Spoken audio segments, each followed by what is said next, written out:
परंतु अति पाण्याचा वापर केल्यामुळे आणि मराठवाड्याला वरतून म्हणजे सह्याद्रीच्या खोऱ्यापासून पाणी येतं, नाशिकच्या त्र्यंबकेश्वर पासून तर गोदावरीच्या 49% जो भाग आहे सगळ्या राज्याचा तो पूर्ण गोदावरी खोऱ्यामध्ये असल्यामुळे आणि जवळपास 80% मराठवाडा त्याच्यामध्ये व्यापलेला असल्यामुळे वरतून पाणी येतं आणि ते काही राज्यकर्त्यांनी मागच्या 30-35 वर्षापासून इल्लीगल धरणं बांधून इल्लीगल पाणी वळवून मराठवाड्याला हजारो शेतकऱ्यांच्या आत्महत्याला ते कारणीभूत ठरले होते। असं असताना मी जेव्हा निवडून आलो मतदारसंघामध्ये तेव्हा माझा पहिला प्रयत्न हा होता की मराठवाड्याला प्रत्येक शेतकऱ्याच्या बांधापर्यंत आपण पाणी दिलं पाहिजे। आणि आपल्या सर्वांना ज्ञात आहे की गेल्या कित्येक वर्षापासून आपण जायकवाडीला पाणी सोडवून घेतोय। जस्ट आता 1.5-2 महिन्यापूर्वीच आपण सुप्रीम कोर्टापर्यंत, मीच पिटिशनर होतो, म्हणजे मीच हे होतो त्यावेळेला, सगळेजण म्हणजे बारामतीवाले असतील, नाशिकवाले असतील किंवा पुण्यावाले असतील, सगळे पिटिशनर होते, मोठ्या मोठ्या कारखान्याच्या नावाने पिटिशनर होते। तरी घटना ही सर्वांकरता सारखी असते। आपली गोष्ट बरोबर निकाली, माननीय उच्च न्यायालयाने आपल्यासारखं बोलले, माननीय सुप्रीम कोर्टाने बोलले आणि पाणी ते सुटलं। पण आपण बघतोय की भांडणं होतात पाणी सुटताना। काही जरी माननीय उच्च न्यायालय सर्वोच्च न्यायालयाच्या म्हणजे ऑर्डर्स असल्या तरीही काही गोष्टी अशा असतात की कुणाच्या हातात नसतात। लोकांना त्यामध्ये कळत न कळत किंवा त्यांना कळत नाही, त्यांना वाटतं की आपलं पाणी चालू आहे। पण याकरता एकमेव मार्ग असा होता की जायकवाडी धरणातून आणि मराठवाड्याच्या उपलब्ध पाण्यातून आपण शेतकऱ्यांच्या बांधापर्यंत पाणी दिलं पाहिजे। आपण आता जर बघितलं की मागच्या वेळेला गोदावरीला जे आपण पावसाळा आला तेव्हा त्या ठिकाणी पाणी होतं, ऍक्च्युअल मध्ये ते पाणी आपण वापरायला हवं होतं, पण की त्याच्यावर योजना नव्हत्या। म्हणून गेल्या कित्येक वर्षापासून मी जे प्रयत्न करत होतो तर 10,000 हेक्टर जवळपास ओलिसाखाली येणारं क्षेत्र जे असेल ते 35,000 एकरचं असेल। ही 55 दलघमीची योजना आपण मंजूर करून घेतलेली आहे। आजच वर्तमानपत्रामध्ये याच्या सर्वेचे आणि याच्या एन्व्हायरमेंटल केंद्राच्या गोष्टीकरताची टेंडर फ्लोट झालेले, आजच्याच वर्तमानपत्रात त्या टेंडर सुद्धा याच योजनेचे आपले आलेले आहे। काल जसंही GR निघाला त्वरित आपली तयारी होती आणि ते टाकलं। आता ही योजना या जरी आपल्याला वाटत असेल की 55 दलघमी आणि 35,000 एकर नुसतं पाणी होतं, इतकं सोपं नाही। याला जल आराखड्यात ही योजना असायला हवी होती, म्हणून जल आराखड्यात या योजनेचं प्रावधान झालेलं आहे। ही योजना त्यामध्ये आलेली आहे। तदनंतर SLTAC म्हणजे state level technical advisory committee यांची जोपर्यंत मान्यता नसते तोपर्यंत ही योजनाच पुढे जात नाही। एकदा हा पूर्ण प्रवास झाला, SLTAC कडे परवानग्या घ्यायला किती झाल्या, मी तुम्हाला सर्वांना बुक्स दिले, त्यामध्ये SLTAC चा पूर्ण घटनाक्रम सुद्धा लिहिलाय, किती वर्ष त्याला लागतात, मायन्यूट गोष्टी बघतात। हे बघितलं तर राज्य शासनाकडे जे मागे बघितलं जात नव्हतं की हे पाणी दिल्यानंतर दुसऱ्यावर काही असर होईल का, दुसऱ्या योजना काही बंद होतील का, त्या दुसऱ्याचं पाणी यात काही वापरलं जाईल का, हे बघितलं जात होतं। आपण तसं न करता पुण्याच्या पाण्यावरचा एकही थेंब आपण न घेता आपण जल आराखड्यामध्ये जायकवाडीचं पाणी या 35,000 एकर मध्ये आपण घेतलेलं आहे। SLTAC नंतर MWRRA नंतर माननीय राज्यपाल महोदयांची परवानगी आपल्याला घ्यावी लागली, कारण की माननीय राज्यपाल महोदयांची परवानगी घेतल्याशिवाय आता प्रोजेक्ट मंजूर होत नाही।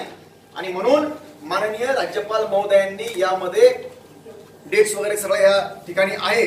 18 डिसेंबर 2018 ला मी आपल्याला जे बुकलेट दिले त्याच्यामध्ये परिशिष्ट 9 23 नंबर पानावर ते आहे। माननीय राज्यपालांनी त्याची परवानगी दिल्याचं पत्र मी त्यामध्ये लावलेलं आहे।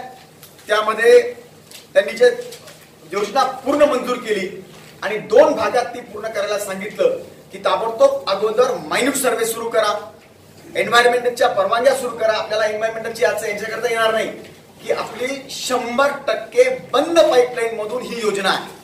एकही एकर आपण खुल्या कॅनॉल मधून योजना ही करत नाहीये। इतकंच नव्हे तर 100% ड्रीप इरिगेशन वर ही योजना आहे। या पूर्ण योजनेचा खर्च 426 कोटी 26 लाख रुपये इतक्याला राज्य शासनाने मंजुरी दिली आहे। पहिला टप्पा सर्वेचा तो पास झाल्याबरोबर पुन्हा राज्यपाल महोदयांना आपल्याला दाखवायचं आहे, MWRला दाखवायचं आहे की बघा आम्ही या सर्व परवानग्या घेतल्यानंतर अगोदर काय झालं होतं, परवानग्या न घेताच प्रोजेक्ट सुरू झाले होते आणि हजारो कोटीचं दायित्व राज्य शासनावर आलं होतं. म्हणून हे सर्व पहिला टप्पा पूर्ण करून पुन्हा त्यांना दाखवायचं की हा मी पूर्ण प्रक्रिया पूर्ण केल्या, आमचे 100% सर्वे झाले.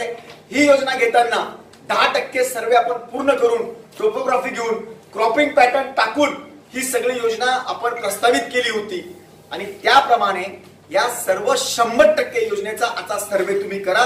ही योजना 100% फिजिबल आहे, होऊ शकेल अशी राज्य शासन माननीय मुख्यमंत्री महोदयांनी त्याच्यात पत्र लावलेलं आहे. माननीय मुख्यमंत्री महोदयांनी त्याची परवानगी दिलेली आहे आणि त्यानंतर MWRA आणि राज्यपाल महोदय यांच्या सर्व सोपस्कारांनी प्रक्रिया पूर्ण करून ही योजना आपण पूर्ण केली आहे. पेज क्रमांक सुरुवातीलाच मी कालच पास झालेला GR लावलेला आहे.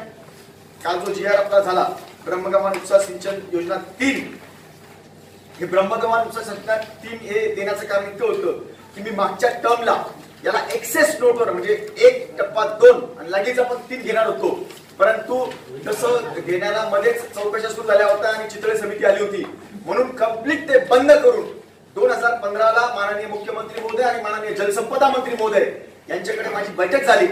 त्यामध्ये त्यांनी निर्देशित केलं सर्व अधिकारी महोदयांना की ही योजना पूर्ण करताची सगळी प्रक्रिया आपण पूर्ण करावी. त्यानंतर ताबडतोब माननीय मंत्री महोदय गिरीश महाजन साहेबांकडे बैठक झाली होती, त्याचे सगळे कागदपत्र मी याच्यामध्ये लावलेले.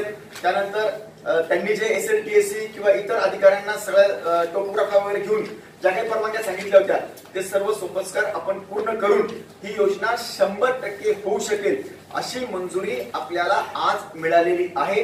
मी सुरुवातीला जे बोललो की मराठवाड्याचा करता ऐतिहासिक क्षण, त्याचं कारण असं आहे की मला म्हणजे हे मी आव्हानात्मक सांगेन की मराठवाड्यात जोपर्यंत अशा योजना होणार नाही तोपर्यंत आत्महत्या थांबूच शकत नाही आणि म्हणून प्रत्येक एरियामध्ये हे पाणी उपलब्ध करून या योजना शेतकऱ्यांच्या बांधापर्यंत घ्याव्या लागतील.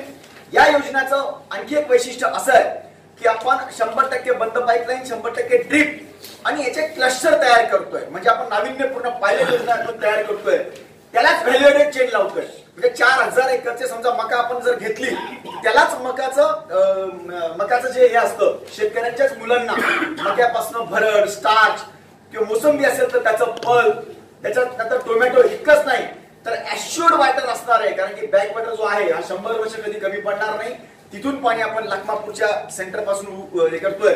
म्हणजे पुढच्या 3-4 वर्षामध्ये जसं माननीय गडकरी साहेब माननीय मुख्यमंत्री महोदय यांची जी इच्छा आकांक्षा आहे की आपल्याला शेतकऱ्याला ऍश्युअर्ड वॉटर की आम्ही तुम्हाला पाणी नक्कीच देऊच, नाही दिलं तर त्याचं नुकसान भरपाई, आम्ही हे पाणी तुम्हाला या वर्षामध्ये इतकं देऊ, तुम्हाला हे क्रॉपिंग पॅटर्न वापरावे लागेल, हे क्रॉपिंग पॅटर्न जर वापरलं इतक्या भावाची हमी राहील.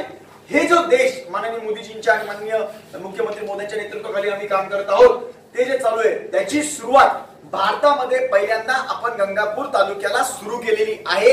याचे क्लस्टर्स म्हणजे कॉटन असेल, मका असेल किंवा भाजीपाला असेल किंवा मिरची असेल, त्याच्यापासून जर टोमॅटो असेल त्याचे म्हणजे टोमॅटोचं तर आम्ही आता पोटूला सुरूच करतोय. ऑलरेडी 1 कोटीची आपण ती योजना सुद्धा त्याचं पल्प आणि गर काढून तो विकण्याचा प्रोजेक्ट सुद्धा आपण मित्रांनो आता सुरूच केलेला, जवळपास त्याची प्रक्रिया अर्ध्याच्या वरती आलेली आहे. या प्रकारे ही सर्व योजना असेल.